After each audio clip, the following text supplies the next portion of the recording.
Today, I would like to introduce you to Ehud, the one-handed judge of Israel. The story of Ehud comes in Judges. And Judges is a really interesting book of the Bible because it's really just very cyclical.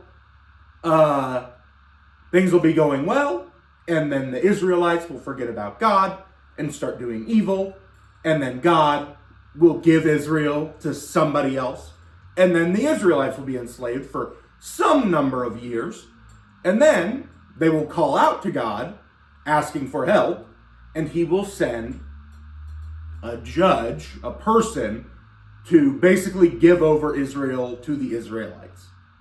So the Israelites are being evil again. So because the Israelites are being evil again, God gives Israel into the hands of Eglon, king of Moab. Oh my God! Oh, them love.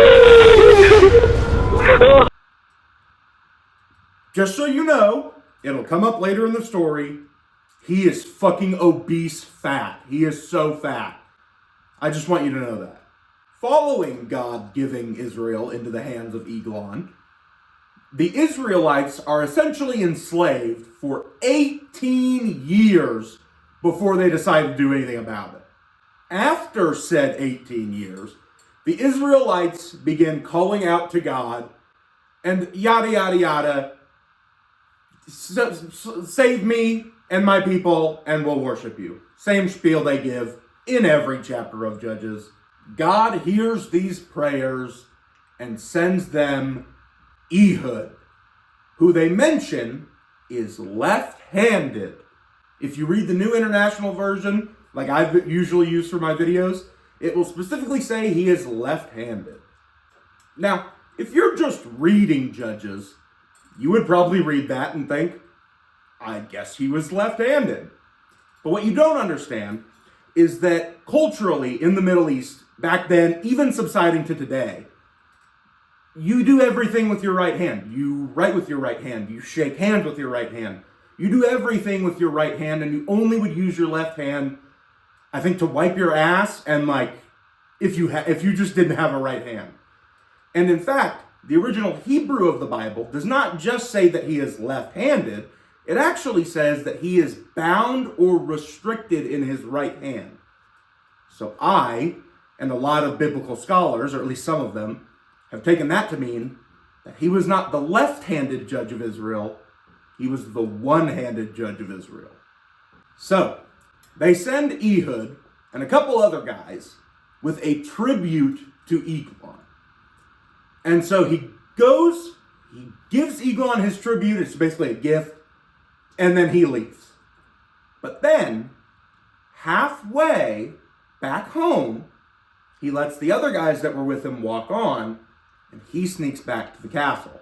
Now, before he had left to give the tribute with the other guys, Ehud had strapped a sword, a cubit and a half long, to his right hip. And that is weird, because as I said, everybody does things right-handed. So traditionally, and basically in every circumstance, your sword would be kept at your left hip to be drawn with your right hand. So, both when he first went with the tribute and when he arrives again later, they check his left hip for a weapon, they find nothing, and they let him in. So when he gets back in the presence of Eglon, he says, King, I have a secret message for you. So Eglon sends out all his servants and locks the door because he wants to hear what Ehud has to say. And I'm not shitting you. Ehud says, I have a message from God for you, stabs him through, and because he's so fat, the fucking handle sinks into his fat to where you can't even see the sword anymore. And Eglon dies and shits himself. With his mission complete, Ehud leaves and locks the door behind him and then just strolls out of the fucking palace. So, a little while later, his servants come to check on Eglon. But the door is locked and it smells like shit. So they assume that he's taking a shit. So they wait, I'm not joking, it says it in the Bible, to the point of embarrassment before they unlock the door, walk in, and find Eglon slumped to the floor dead. As the servants are waiting, like as long as they can before they have to check on Eglon, Ehud escapes to Serah, sounds a trumpet on the countryside, and gathers all of the Israelites.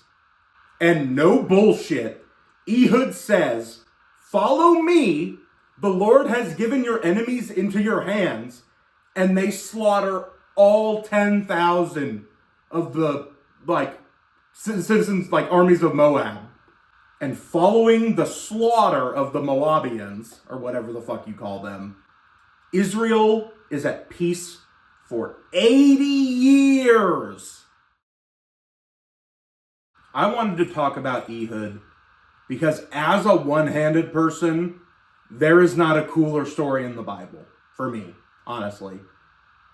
Someone that literally no one would expect, not even the fucking guards of the palace, to be a threat, taking out the king and leading the charge to retake Israel for the Israelites.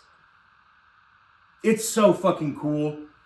And I really hope you liked it, because holy shit, I fucking love this story. It is so rad. And that is the story of Ehud, the one-handed judge of Israel.